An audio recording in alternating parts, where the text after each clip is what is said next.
שמי אליזבת סורקוף, אני אזרחית ישראלית. בשנים שבהן גרתי בארצות הברית עבדתי לטובת המוסד ו-CIA. בתחילת עבודתי עבדתי בסוריה, בבניית הקשר בין ישראל וכוחות סוריה הדמוקרטית. לאחר מכן התחלתי לעבוד בעיראק.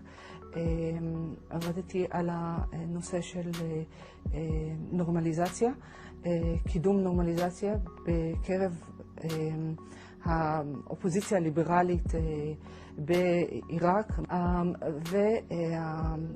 והמשימה המרכזית שעבדתי עליה בתקופה האחרונה היא יצירת מתח ובעתיד לחימה שיעית בתוך עיראק. כאשר אני נמצאת במעצר כבר מעל 7 חודשים, אני שירתתי את המדינה. אומרים לי לא, אין שום תנועה לשחרור.